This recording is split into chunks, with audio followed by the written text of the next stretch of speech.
नमस्कार दोस्तों, स्वागत है आपका हमारे YouTube चैनल में।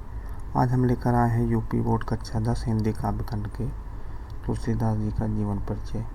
अगर आप इस चैनल पर नए हैं तो कृपया सब्सक्राइब करें। संक्षिप्त परिचय। जन्म संवत 1554 सन 1532 ईस्वी। जन्म स्थान राजापुर चित्रकूट।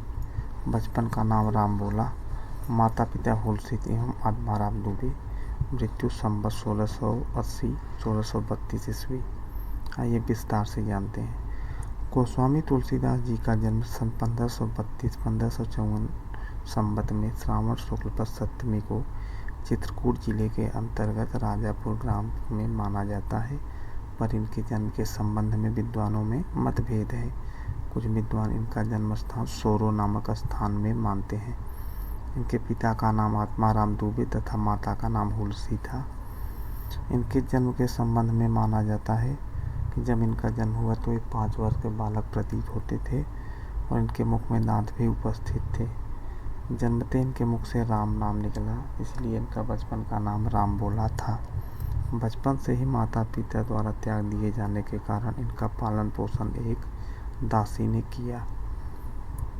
ज्ञान और भक्ति की शिक्षा बाबा नरहरिदास ने इनको प्रदान किया। इनका विवाह रत्नावली नाम की कन्या के साथ हुआ।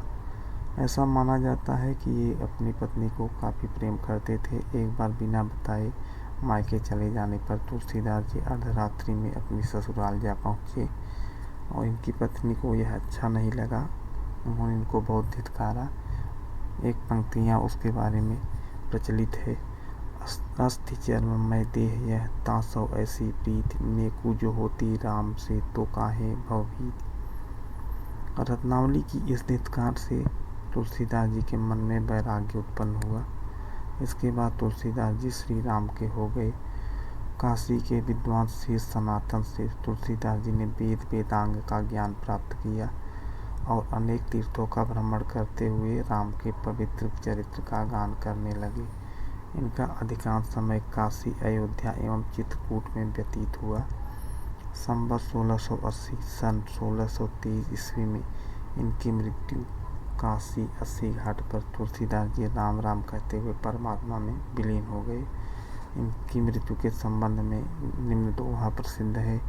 संवत 1680 अस्सी गंग के तीर, कृष्णा तीज सनि तुलसी तज्जो शरीर। आइए इनका साहित्य में स्थान जानते हैं।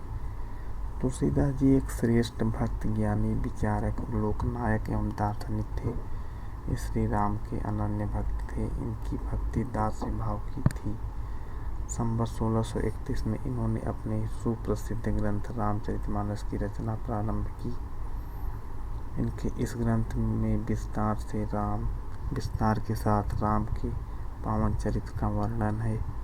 तुलसीदास जी के राम में शक्ति, शील एवं सौंदर्य तीनों गुणों का अपूर्व सामंजस्य है। मानव जीवन के सभी उच्च आदर्शों का समावेश करके इन्होंने राम को मर्यादा पुरुषोत्तम बना दिया।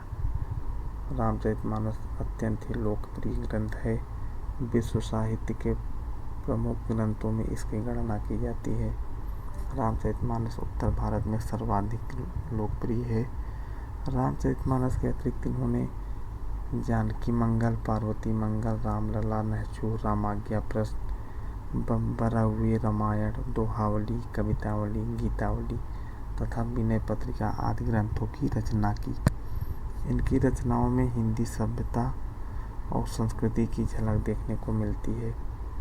अपने समय तक प्रचलित सभी प्रकार के दोहा, चौपाई, कवित्त, सवैया, पद आदि काव्य सरणियों में तुलसी ने पूर्ण सफलता के साथ काव्य रचना की है। इनकी काव्य में भाव पक्ष के साथ कला पक्ष की भी पूर्णता है।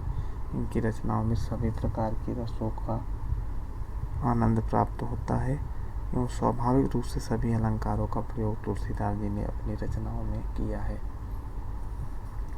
इनकी ब्रज भाषा एवं अवधी भाषा दोनों पर पूर्णतः अधिकार था, पूर्णतः पकड़ थी। इनकी कवितावली, गीतावली, विनय पत्रिका आदि रचनाएं ब्रज भाषा में हैं तथा रामचरितमानस अवधी भाषा में है। तुलसीदास ने अपनी भक्ति भावना की अविरल धारा से हिंदी पाठकों को मंत्रमुग्ध कर दिया है। उनके काव्य के समान जनता के हृदय पर किसी अन्य कवि का प्रभाव नहीं है। हिंदी के सर्वश्रेष्ठ एवं अमर कवि तुलसीदास जी श्रेष्ठ भक्त, ज्ञानी, विचारक, लोकनायक थे। आवत ही हर्षे नहीं, नैनन नहीं सने, तुलसी तहाँ न जाइए, कंचन बरसे में।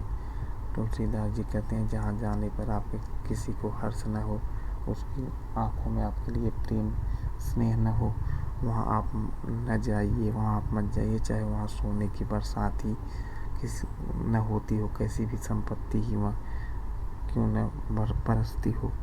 अगर यह चैनल आपको महत्वपूर्ण लगा हो, यह वीडियो आपको महत्वपूर्ण लगा हो तो कृपया सब्सक्राइब करें।